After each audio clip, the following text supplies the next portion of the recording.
मुबारक जवेद साहब, अस्सलाम वालेकुम रहमतुल्लाह।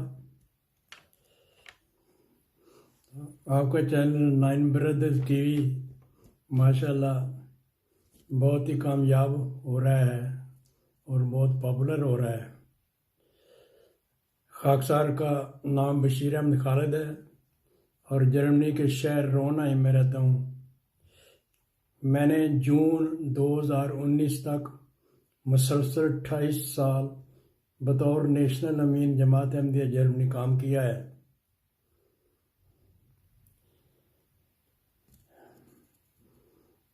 मैं प्रोफेसर डॉक्टर अब्दुल साहब की जनरल ज़ियाउल हक से एक मुलाकात का जिक्र करना चाहता हूँ, जिसका जिक्र मोहतरम मौलाना बशीर अहमद रफ़ीक साबिक़ इमाम मस्जिद लंदन ने अपनी किताब चंद खुशगवार यादें में किया है।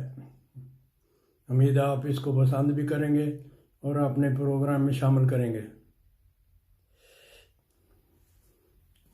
डॉक्टर साहब को अहमदियत से इश्क की हद तक प्यार था। जमात के लिए बहुत गैरत रखते थे।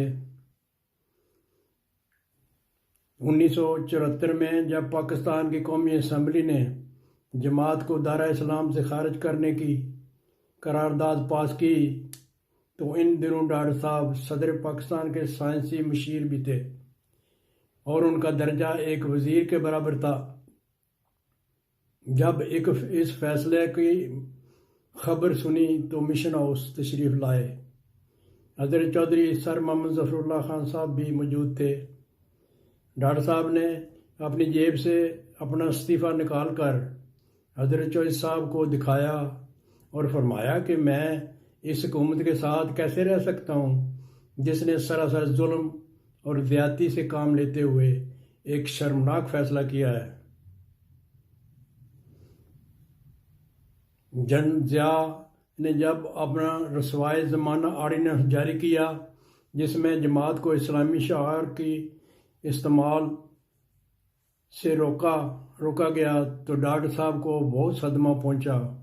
कुछ अरसे के बाद एक मरतबा मैं उनकी खिदमत में हाजिर हुआ तो मैंने उनसे दरियाफ्त किया कि क्या आर्डिनेंस के इजरा के बाद उनकी तो ज़ियाउल हक से मुलाकात हुई है। तो डॉक्टर साहब ने फरमाया कि हाँ, एक मुलाकात हुई है और उस मुलाकात की रोयदाद यूँ सुनाई। डॉक्टर साहब ने फरमाया, जनरल साहब के मुझे यहाँ कई फ़ोन आए कि मैं पाकिस्तान आकर उनसे मिलूं, लेकिन मैं टालता रहा। बिलाखिर मुझे पाकिस्तान जाना पड़ गया। जनरल ज़िया साहब को इतला हुई तो मुलाकात के लिए बुलाया। चनाचे मैं उनकी मुलाकात के लिए प्रेसिडेंट हाउस गया, जहाँ बाज़ और साइंसदान मौजूद थे।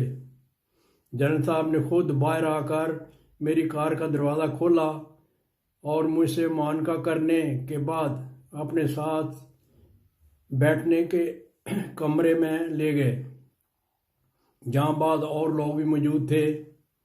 दौरान गुफ्तगू मैंने आर्डिनेंस का जिक्र करके उस पर अफसोस का इजहार किया। जनरल साहब ने फ़ौरन मेरा हाथ पकड़ा और कहा कि आइए दूसरे कमरे में चलकर बात करते हैं, और मुझे दूसरे कमरा में ले गए।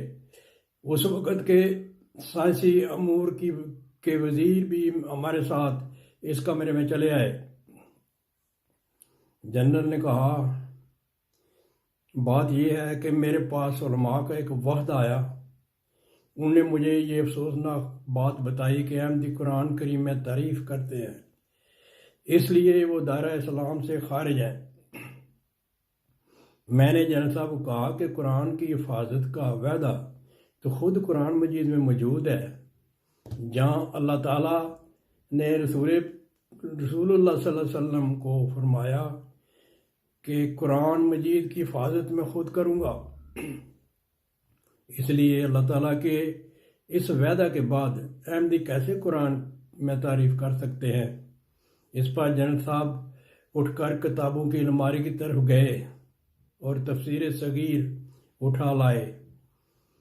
ये कुरान करीम का उर्दू तर्जमा जो हज़रत मुस्लिम मौऊद रज़ी अल्लाह ताला ने किया है, जनरल साहब ने कहा, उलमा ने इन आयात की निशानदेही कर दी है जिनमें जमात अहमदिया ने तारीफ़ की है, वो मैं आपको दिखलाता हूँ। उन्होंने तफसीर सगीर को खोला और एक निशानज़दा सफ़ा खोलकर एक निशानज़दा आयत पर उंगली रख कर कहा कि देखिए, इस आयत में आप लोगों ने तारीफ़ की है। मैंने अर्ज़ किया, जनरल साहब, ये आयत तो मुकम्मल तौर पर दर्ज है, तारीफ़ कहाँ हुई है? जनरल साहब ने कहा कि देखिए, आपने इस आयत के मैनू में तारीफ़ की है और ख़ातमुन नबीयीन के मैंने बजाय नबियों को ख़त्म करने वाले के नबियों की मोहर के किए हैं, और ये बात हमारे लिए नाकाबिले बर्दाश्त है।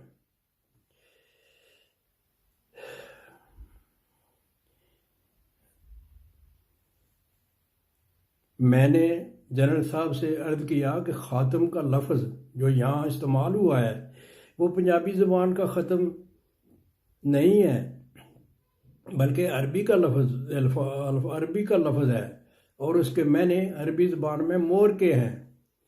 लेकिन मैं इस बैत में नहीं पढ़ना चाहता कि आपके पास और किसी आलम का तर्जमा कुरान मौजूद है। जनरल साहब उठे और अल्लामा असद का तर्जमा कुरान उठा लाए जो मक्का मुअज़्ज़मा से शाया हुआ था। मैंने कुरान मजीद खोला, आयत ख़ात्म निकाली, वहाँ भी तर्जमा सील ऑफ द प्रॉफिट्स दर्ज था। जर्नैल साहब का मुंह खुले का खुला रह गया। मैंने अर्ज़ किया, जर्नैल साहब, अल्लामा असद तो अहमदी ना थे, फिर ये तर्जमा तो सऊदी हुकूमत का है, शाया करदा है। क्या आप सऊदी हुकूमत को भी तारीफ़ का मुजरम करार देंगे? इस पर जर्नैल साहब कहने लगे, भाई मैं तो एक अनपढ़ जर्नैल हूँ, मुझे तो जो कुछ उलमा ने बताया मैंने उसे सच समझ कर तस्लीम कर लिया। मैंने अर्ज़ किया कि आप सिर्फ एक जर्नैल ही नहीं, इस मुल्क के सदर भी हैं और वैसे ही सदर मुमलकत तमाम राया के हकूक़ की हिफाजत आपके फ़राइज़ में शामिल है। ये इस्लाम आया, आप इस्लामाबाद में जमात अहमदिया के मुरब्बी मौजूद हैं, जमात के अफराद मौजूद हैं। आपको जो कुछ उलमा ने बताया था, आपका फ़र्ज़ था कि अहमदी उलमा को भी बुलाकर अपनी तसल्ली करा लेते और फिर दोनों तरफ को सुनने के बाद फ़ैसला करते। इस पर जर्नैल साहब ने ज़ोर से कलमा शहादत पढ़ा और मुझे भी कलमा शहादत पढ़ने को कहा। मैंने ऊंची आवाज़ में कलमा शहादत पढ़ा तो फरमाने लगे, सलाम, खुदा की कसम मैं तुम्हें अपने से अच्छा मुसलमान समझता हूँ, लेकिन क्या करूँ, मैं उलमा से मजबूर हो गया हूँ।